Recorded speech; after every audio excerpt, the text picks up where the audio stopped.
yukhlaqu fihi al-Qur'anu fi qulubir rijal, yakni akan menjadi lusuh atau pudar di dalam masa itu Al-Quran di qulubir rijal, pada hati laki-laki atau manusia.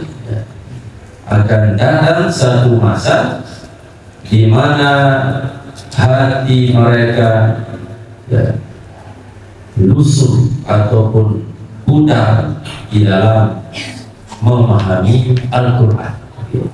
Arti Al-Quran atau petunjuk-petunjuk untuk menjalani kehidupan ini sudah pudar di dalam hati kebanyakan manusia. Kama takhluqu thiyabu 'alal abdan, sebagaimana lunturnya pakaian di atas badan. Pakaian tetap tergantung lalu diluntur kurang sholat, ibarat arat dengan saat baca Quran lalu tidak mengamalkan makna-maknanya, baca Quran tetapi tidak mengikuti petunjuk sesuai dengan apa yang dia baca. Ini ibarat kedua pakaian lalu pakaian lusuh. Amruhum kulluhu yakunu tam'an, semua urusan-urusan mereka yakni berisi tam'an, harapan, angan-angan, harapan. La khaufa ma'hu, yang tidak disertai rasa takut. Berdua harapan tapi tidak bersamaan dengan rasa takut. Sampun dibahas dalam ilmu tasawuf ini ada istilah ar-roja dan al-khauf. Roja makna berharap, khauf ini makna takut. Roja dan takut ini ibarat seperti dua sayap burung. Seorang burung tahu mengkabar harus seimbang dua sayap. Seandainya sedikit berfungsi, satu tidak akan bisa terbang.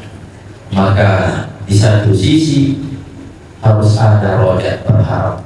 Saat beribadah kepada Allah, dia telah berjadi roja berharap ada yang terbaik dan terima amal. Nah, betul begitu. Seandainya tergawai dosa salah, maka munculkan rasa takut, ada bertaubat kepada Allah, maka harus seimbang. Jangan kebalik. Saat melakukan ibadah, ayat tahu muncul rasa khauf, maka akan terjadi yang namanya putus asa. Nanti kalau ibadah, bersolat, puasa segala macam itu muncul rasa takut, tidak bisa diterima amal, jadi putus asa, tidak bisa diterima taubat, putus asa. Atau sebaliknya, yakni menempatkan misal dia melakukan dosa salah, kesalahan yang seharusnya dia tanamkan rasa takutnya lalu berharap di kebalik. Misal berkah gawe dosa salah, maka muncul rasa arroja berharap, sehingga dia berharap ampunan Allah tanpa taubat. Gawe dosa lalu sekedar berharap Allah mengampuni aku, ada yang takut. Inilah gambaran, maka harus diposisikan dua perkara antara harapan dengan rasa takut. In ahsana ahaduhum, jikalau seorang dari mereka berbuat baik, qala yutaqabbalu minni, dia berkata pasti diterima dari Tuhan. Jadi nanti dia meletakkan rasa harapan ini yang tidak ada rasa takut, kedua rasa Nah, dampaknya jika dia berbuat baik, dia merasa yakin bahwa amal ibadahnya diterima oleh Allah SWT. Rasa takut untuk ditolak amal ibadah. Wah, pede ibadah yang dia lakukan diterima. Wa in asa qala yufarli. Jika ia berbuat buruk, dia berkata yufarli, ampun. Jadi dan dia melakukan keburukan, ya, pasti dia ampuni tanpa ada keinginan untuk bertaubat dan ampunan dari Allah Maha Pengampun. Jadi meremehkan setiap gawe dosa Allah Maha Pengampun. Padahal dosa-dosa yang kita lakukan itu tercatat di sisi Allah Subhanahu wa Ta'ala. Maka Nabi memberikan kabar, informasi annahum, bahwasanya mereka itu yad'una tam'a maudhi'al khaufi. Mereka meletakkan harapan itu di tempat yang seharusnya di situ adalah khauf. Tapi sebab lijahlim, karena ketidaktahuan mereka, bitahwifatil Quran wa ma fihi, dengan peringatan Al-Quran dan apa yang ada di dalamnya. Nabi menyampaikan bahwa mereka salah tepat, menaruh harapan itu di tempat yang seharusnya itu harus ada khauf. Contoh satu, ketika dia melakukan satu kesalahan, maka harus ada rasa khauf, takut akan azab Allah, takut dan dengan murka di sisi Allah. Dengan rasa takut, maka dia bertobat. Astagfirullah. Orang ini, kata baginda Rasulullah, salah menempatkan posisi, ya. Dia tempatkan rasa ar-raja atau berharap itu di tempatnya khauf. Misal dia melakukan kesalahan tadi, bukan rasa takut yang dia tanamkan, tetapi berharap. Gawe dosa, dia berharap Allah Maha, sehingga menyepelekan dosa-dosa yang dia kerjakan, sehingga dia tidak bertobat. Toh juga Allah akan ampuni. Ya. Karena ketidaktahuan mereka terhadap peringatan yang ada di dalam Al-Quran. Wa bimislihi akbaru anin nasar, dan dengan seperti itu, lamun dikirun keadaan tidak memahami peringatan dalam Al-Quran atau salah menempatkan harapan di tempat yang seharusnya khauf, itu akbaru anin nasar, lebih berat daripada nasar, orang-orang Nasrani. Idza qala ta'ala, ketika Allah berfirman, fa khalafa min ba'dihim khalfun warisul kitaba ya'khuduna 'arada hadzal adna wa yaquluna sayughfar lana. Datanglah generasi sesudah mereka mewarisi kitab. Mereka mengambil harta yang lebih rendah, maksud harta dunia atau dunia syahwat. Wa yaquluna, dan mereka berkata, sayughfar lana, pasti kita akan diampuni. Ini contoh generasi yang mengikuti kita, diberi petunjuk, tetapi malah mereka melakukan dosa-dosa, melanggar isi-isi kita.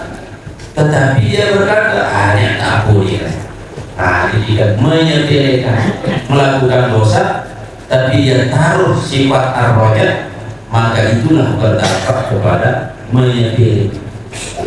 Salah tempat menurut sifat ar-raja, yang seharusnya harus rasa takut, supaya kita takut akan azab, sehingga cepat-cepat bertaubat.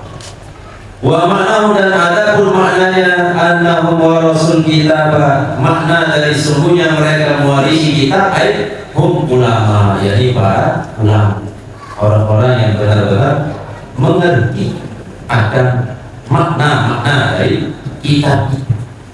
Wa ya'khuduna 'arada hadzal adna ay syahwatin minad dunya haraman kana aw halalan. Makna daripada mengambil nilai atau harga satu yang lebih rendah, maknanya adalah mengikuti syahwat mereka, ya, dari dunia, baik itu yang hukumnya haram yang jelas-jelas haram, atau halalan yang hukumnya halal tetapi mengandung nilai-nilai musrifin yang berlebihan.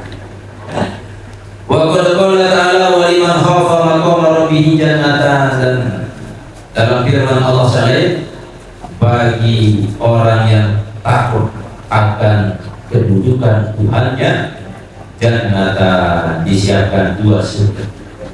Jadi saat itu dia rasa takut kepada Allah Tuhannya, maka dia mendapatkan 2 surga. Dalam ayat yang lain, dzalika liman khafa maqami, demikianlah bagi orang yang takut akan kedudukanku, wa khafa wa'idi, dan takut terhadap janji. Wal Qur'anu, adapun Qur'an min awalihi, dari sejak diturunkan Al-Qur'an itu tahzirun wa tahwifun, menunjukkan makna, terdapat makna peringatan dan tahwif, yakni menakut-nakuti. Jadi di dalam Al-Quran ini salah satu kandungan di dalam ayat-ayat ini berisi peringatan. Jadi dalam Quran ada berisi sejarah, ada kisah, ada tentang tauhid, hukum syariat, ada akhlak. Nah, salah satunya berisi tahzirun wa tahwif, yakni peringatan-peringatan dan juga ancaman, menakut-nakuti. Sisa gawe busuk azab dengan azab yang masuk ke dalam neraka. La yatafakkaru fihi mutafakkirun, tidaklah berpikir pada Al-Quran itu yang isinya tahzir wa tahwif itu oleh orang yang berpikir, illa, malaikat wa yatulu khazan, lama sedihnya. Jadi lama berpikir tentang isi Al-Quran itu, maka akan tumbuh rasa sedih, karena dalam Al-Quran berisi ancaman-ancaman, takut saat terancam, menunjukkan, mendatangkan yatulu khazan, yakni panjang sedih. Wa ya'zumu khawfu, dan rasa takutnya bertambah besar, semakin takut. Ini bagi orang yang mau merenung, bagi orang yang mau berpikir, dan mengempah aja. Nabi pun berancaman di dalam Al-Quran, apakah neraka, siksa dan seterusnya. Lolos, nanti dan sedih-sedih, nanti dan takut-takut. Tapi orang yang mau berpikir, maka dia bersedih, takut. Ini karena mukminah, jikalau ia betul-betul orang yang beriman, yang ada di dalam hatinya rasa keyakinan, kemantapan terhadap pesan-pesan yang ada di dalam Al-Quran. Bima fihi, dengan apa yang ada di dalamnya, dalam peringatan ini.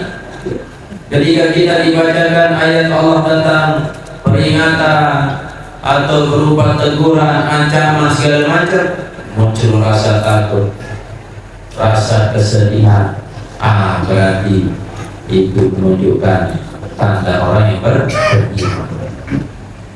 Wa taruna sayyatunahu, dan engkau melihat banyak manusia mereka yang membaca Al-Quran, artinya mengambil petunjuk dari Al-Quran itu.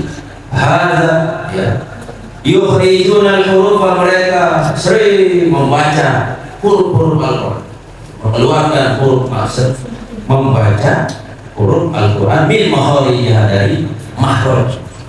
Bisa arah makhraj Al-Quran paling fasih begitu sebelah. Wa yatanazaruna,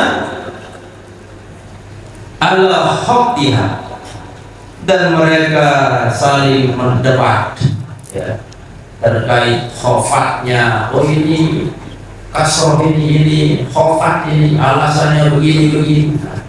Warabiha, oh ini rofa ini ya, tandanya begitu. Wa nasbiyah, dan nasabnya. Jadi sibuk membahas huruf-huruf ya, bacaan-bacaan, makhraj, cara ya sering membaca ya. Wa kanahum yaqra'una syi'ran, seolah-olah mereka itu membaca syair ya, min asyaril Arab, dari syair-syair Arab. La yahummuhum al-iltifatu ila ma'ani, namun tidaklah penting bagi mereka al-iltifat, menoleh kepada makna-makna yang ada di dalam Al-Quran ya. Wal amalu bima fi, dan apalagi beramal sesuai dengan apa yang ada di dalam. Ini di zaman makin dalam membaca Quran ya, bukan kita menafikan, menyalahkan baca Quran. Jauh lebih baik ketika apa yang diucapkan sesuai dengan amalan. Maka ketika ada orang yang baca Al-Quran, maka hatinya, nilai-nilai yang ada dalam Al-Quran sejatinya harus kita lihat. Tapi ketika ada orang yang fasih dalam Al-Quran membacanya, namun ia tak mementingkan, tidak menoleh melihat kepada maknanya, dan tidak beramal kepada Al-Quran, itu adalah yang disebut oleh baginda Rasulullah SAW bahwa itu masa yang pasti akan datang, suatu masa yang mana Al-Quran meskipun dibaca tetapi jauh ya, tidak diikuti nilai-nilai yang ada di dalam Al-Quran.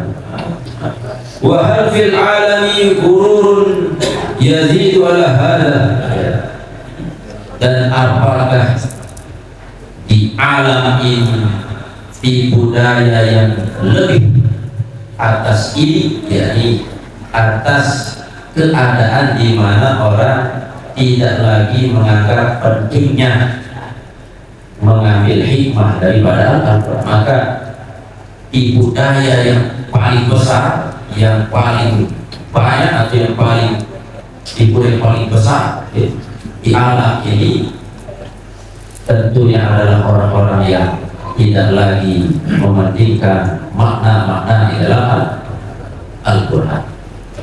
Wa yaqrubu minhu, dan mendekati darinya gururu tawaifalahum, yakni tipu daya kelompok-kelompok lahum, kelompok tersebut ta'atun, melakukan ketaatan, wa ma'asidah, plus maksiat, jadi tertipu gawe ketaatan, di samping itu juga melakukan kemaksiatan. Ini salah satu contoh tertipu. Seharusnya menggawe kebaikan, ya tentu dia tidak akan melakukan kemaksiatan. Ini maksiat jalan taatnya. Illa anna ma'asiyahum aksaru, ya hanya saja maksiat mereka tentu lebih banyak. Ketika ada orang yang melakukan taat, entah gawe maksiat, maka otomatis pasti loian gawe kemaksiat. Ketika kebaikan dengan keburukan bercampur, ya, maka tentu yang lebih banyak adalah kemaksiatan. Dan seharusnya orang yang melakukan ketaatan tentu jauh dari kemaksiatan. Ibarat campur minyak dengonya, namun terbiasa gawe ketaatan zahir batin, maka pasti menolak saran keburu-buru. Wa hum yatawaqqa'una al-maghfirah, dan mereka mengharapkan ampunan. Wa yazunnuna, jadi orang-orang yang tertipu ini mengharapkan ampunan.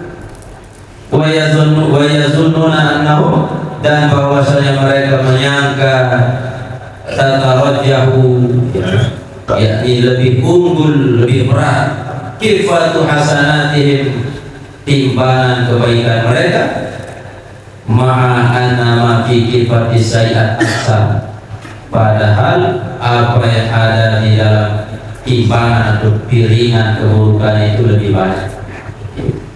Jadi yeloyan persangkaan bahwa amal solehnya dan ada sebut dengan gawe kebaikan, gawe keburukan. Nah, pilih merasa yakin, menyangka bahwa timbangan kebaikannya dia rasakan, merasa lebih besar dan lebih berat timbangannya daripada timbangan sebelahnya, piringan sebelahnya, yaitu keburukan, padahal lebih banyak buruknya daripada kebaikan. Wahada ghayatul jahli, dan inilah puncak daripada kebodohan. Gawe kebaikan lalu yakin dan merasa lebih banyak timbangan berat amal solehnya daripada amal buruknya. Sehingga disebutkan inilah ghayatul jahli, puncak dari kebodohan. Maka harus terbalik, harus merasa bahwa amal buruk ini bisa jadi lebih banyak, ada termotivasi untuk terus meningkatkan ketaatan kepada Allah. Dan untuk merasa loyan amal soleh, jadi melalaikan. Fatarul wahida, maka kau melihat ada seorang yatasoddaku yang bersedekah bidarahima ma'dudatin, dengan beberapa dirham yang bisa dihitung. Apakah 10 dirham, 100 dirham? Nah, ia bersedekah minal halal, baik sumbernya dari halal, wal haram, atau dari harta yang haram. Kadang ada kan bersedekah langan sumber tunai halal, kadang ada masih langan harta-harta yang mungkin diperoleh dari harta yang subhat, harta yang haram. Ayah bil sedekah bisa. Wa yakunu ma yatanawalu, dan adalah apa yang ia peroleh itu min amwalil muslim, bisa dari harta orang muslim, mungkin lalu tertipu dengan atau harta orang muslim jika kita sedekah. Wa syubhati, atau bisa jadi harta yang kita sedekahkan itu adalah barang-barang syubhat, ad'afahu, yang lebih banyak syubhatnya, haramnya daripada halalnya. Wal allama tasaddaqa bihi, bahkan apa yang ia sedekahkan itu huwa min amwalil muslim, termasuk dari harta-harta orang muslim. Bukti kita bersedekah padahal itu adalah hartanya orang, harta orang muslim yang kita zolimi. Wa huwa yattaqilu alaihi, dan ia orang pilih dengan sedekah itu bersandar atas dengan pahala sedekah. Wah, gawe amal soleh.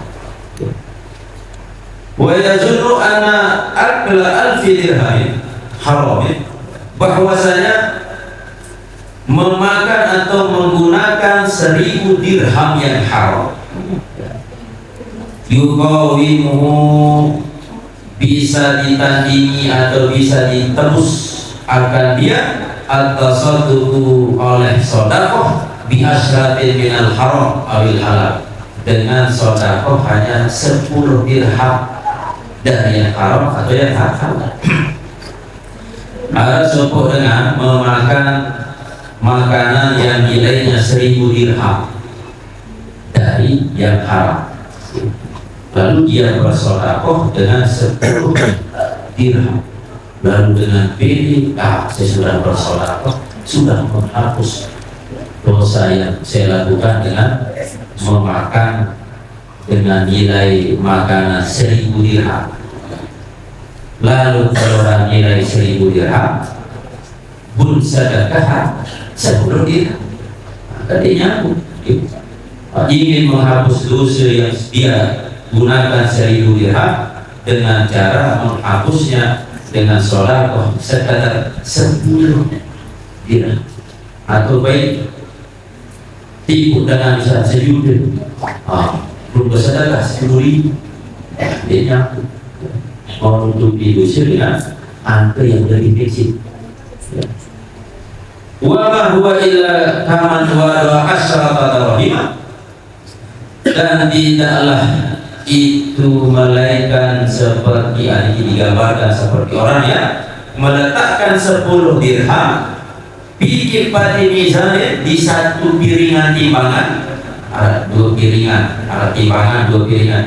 Ibaratnya di satu piringan ini dia letakkan 10 dirham, wa fil kifatil ukhra alfan, dan piringan yang kedua yang sampingnya alfan 1.000.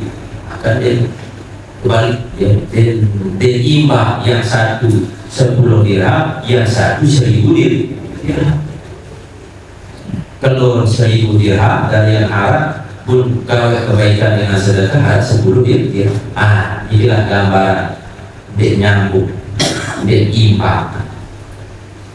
Wa arada ayyarfa'al kifata sabiratan, dan ia ingin untuk menaikkan piringan yang berat tadi,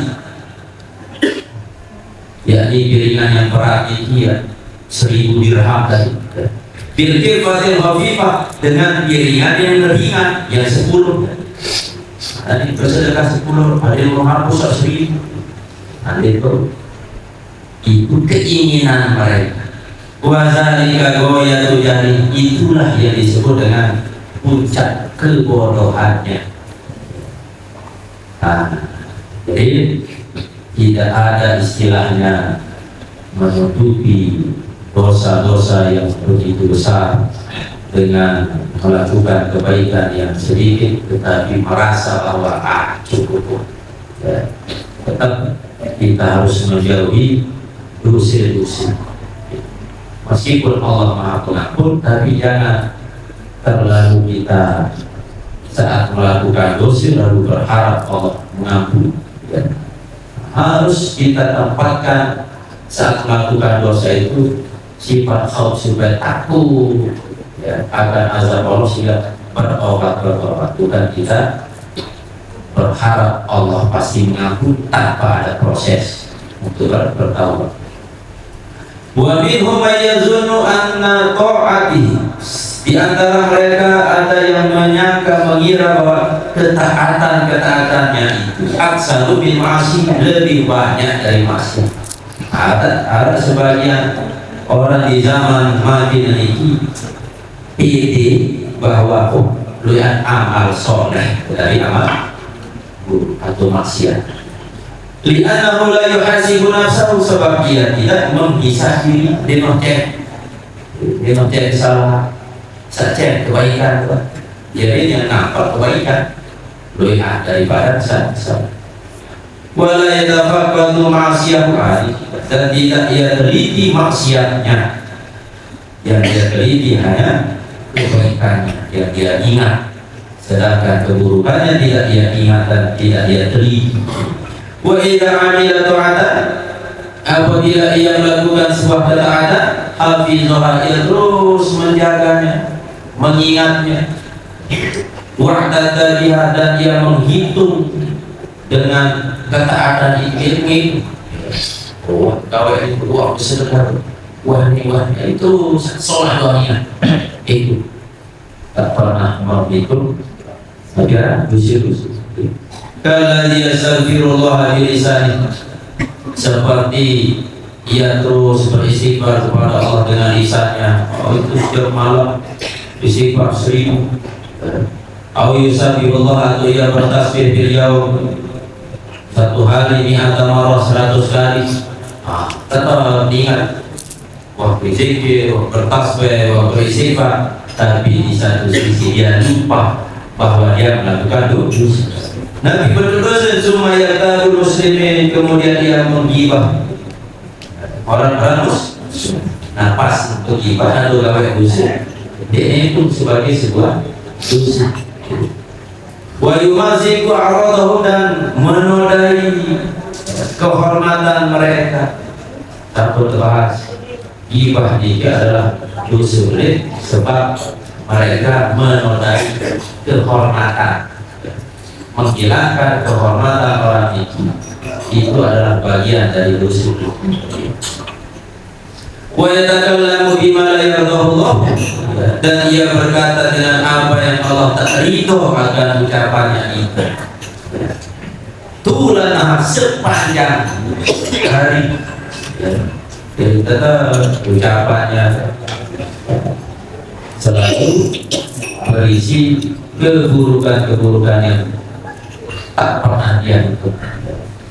Min ghairi hasrin, dengan tanpa batas, wa adadin, dan hitungan. Ada yang hobi, ya. Oh, ya. Wa yakunu nazarhu, dan adalah pandangannya itu ila adadi sabhati atau tasbihati, kepada jumlah tasbih. Jadi yang dia lihat, yang dia hitung, yang dia pandang hanya jumlah. Kira-kira bertasbih, kira-kira baca istighfar, takut lihat dosa lisannya, dosa matanya, dosa kakinya, dan seterusnya. Anahu astaghfirullah ta'ala, bahwasanya ia meminta ampun kepada Allah mi'ata marrah, 100 kali. Wa ghafala, namun ia lalai min hazayani, dari makna hazayani ini omong kosong. Jadi maksud omong kosong ini ucapannya, zikirnya banyak, tetapi lalai dari mengingat dosa-dosanya. Tulan hari, sepanjang hari.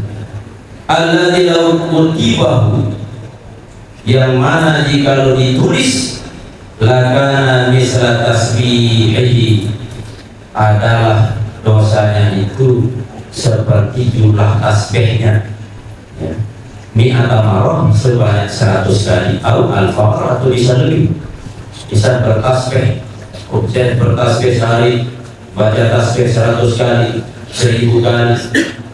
Ya itu kebaikan-kebaikan zikirnya, tetapi lupa dia itu dosa-dosa yang dia lakukan. Dan bisa jadi dosanya itu lebih banyak dari jumlah hitungan zikir tasbih. Wa qad katabahu kiramul katibun, dan sungguh malaikat yang bertugas mencatat, menulis, ya. Wa qad au'adahu Allahu bil iqab ala kulli kalimatin, dan Allah SWT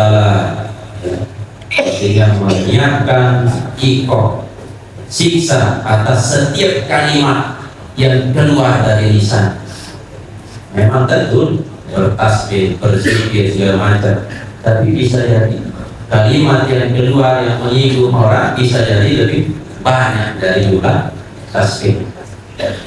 Faqala ma yalfizu min qawlin illa ladayhi raqibun atid, tidaklah kalimat, tidaklah melafazkan dari satu qaul, ya, illa ladayhi, kecuali di sisinya ada raqibun atid, yakni malaikat yang mengawasi, ya, yang kita kenal dengan istilah malaikat raqib atid. Jadi tidaklah satu kalimat yang keluar dari lisan seorang manusia, pasti di situ ada malaikat yang mencatat. Baik ucapannya dicatat baik, buruk ucapannya dicatat buruk. Bahada abadan yata'amalu fi fadail tasbihat, maka ini selamanya yata'amalu, merenung, fi fadail tasbihat, di dalam keutamaan tasbih, wa tahlil, dan kalimat-kalimat tahlil.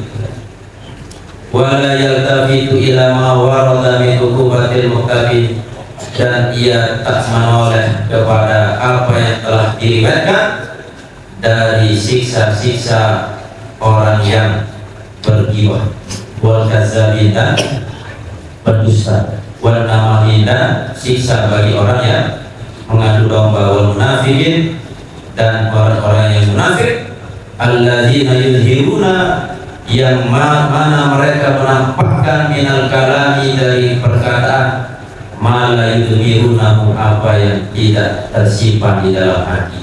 Jadi apa saya dalam hati beda dengan ucapan ya.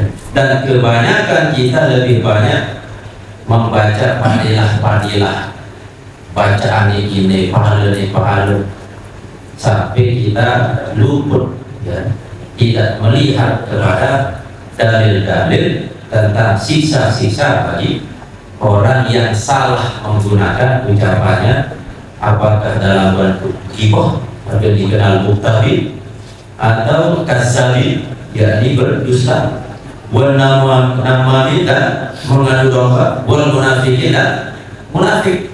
Arti dan ucapan berbeda. Maka perlu dibaca ayat-ayat atau hadis-hadis yang sifatnya berisi menakut-nakuti atau peringatan atau berdoa ancaman.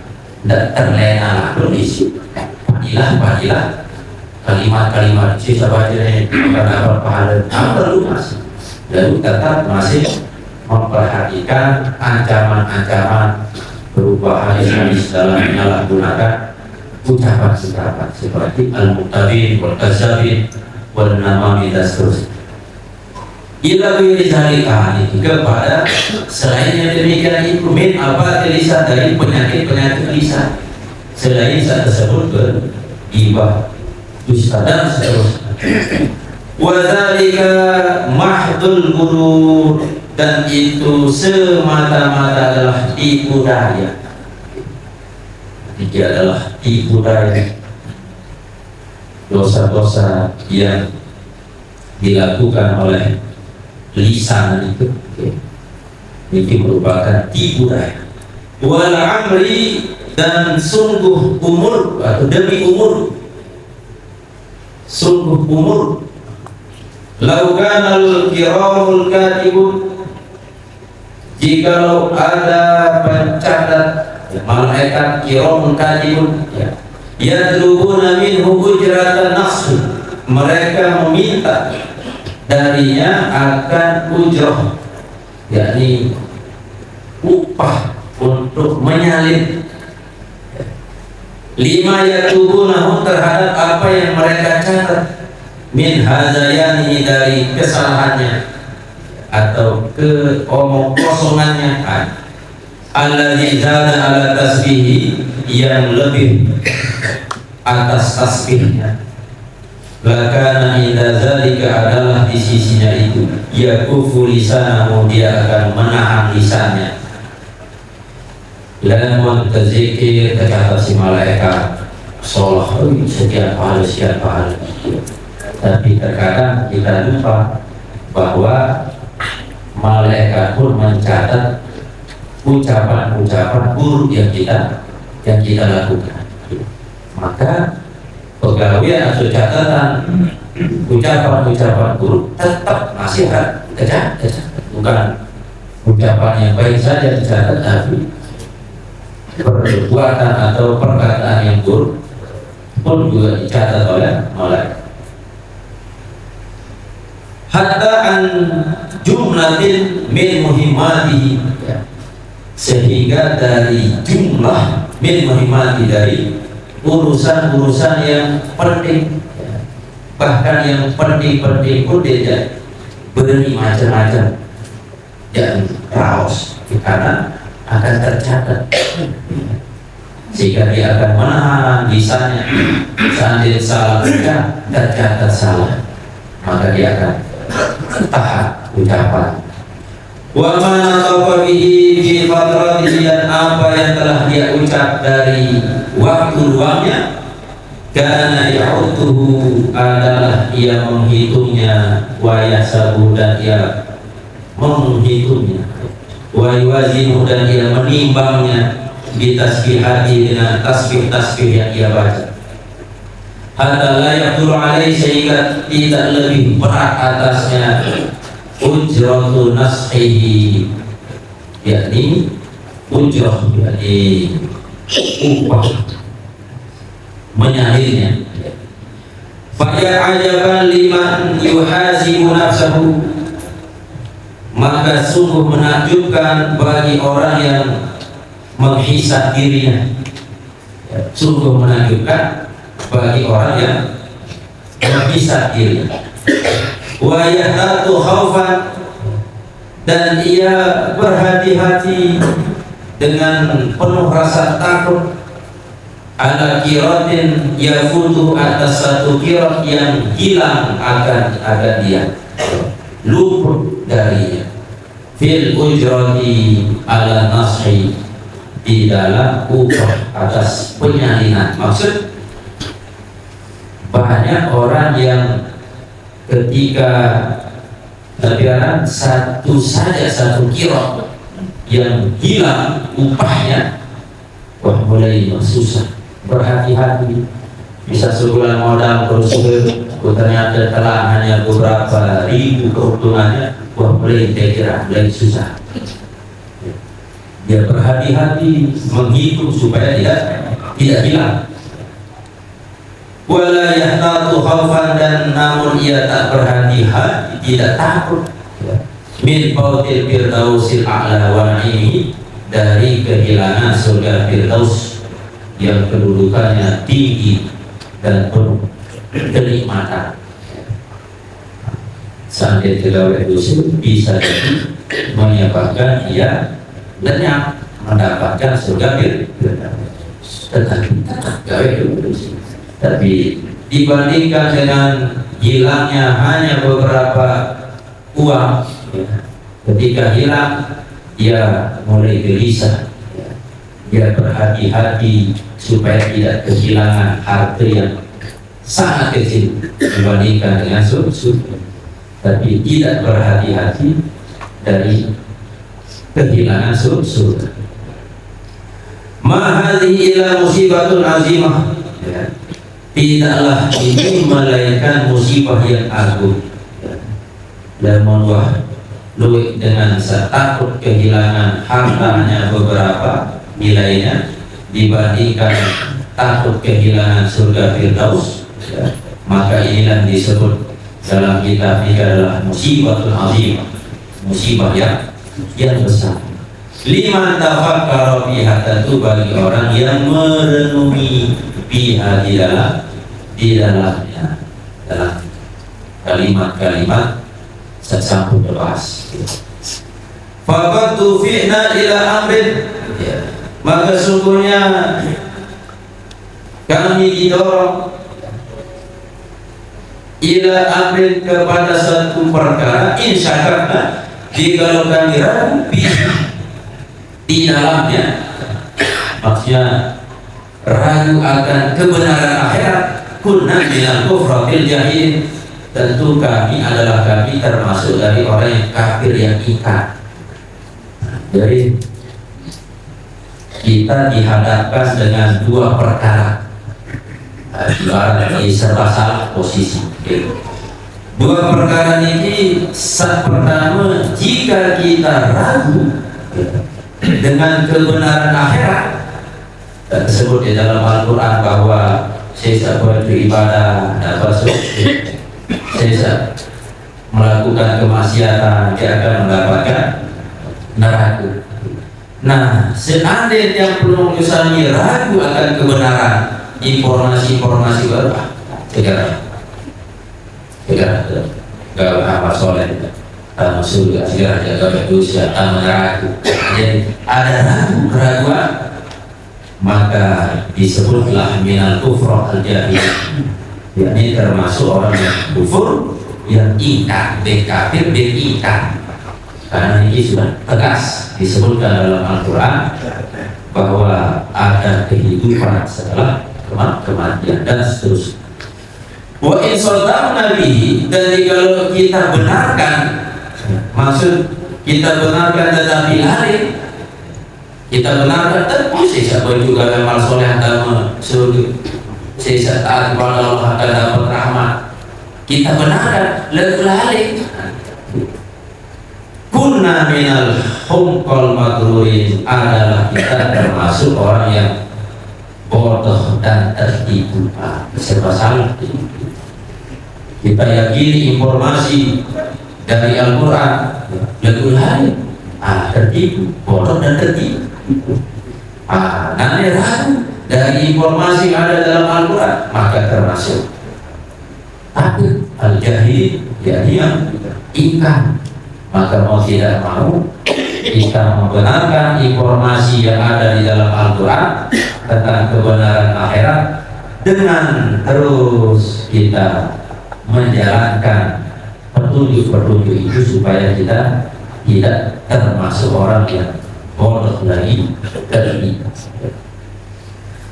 Fama hadhihi a'malun, maka tidaklah ini amalan atau perbuatan may yusaddiqu bima ja'a bil Quran, orang yang membenarkan terhadap apa yang dibawa oleh Al-Quran.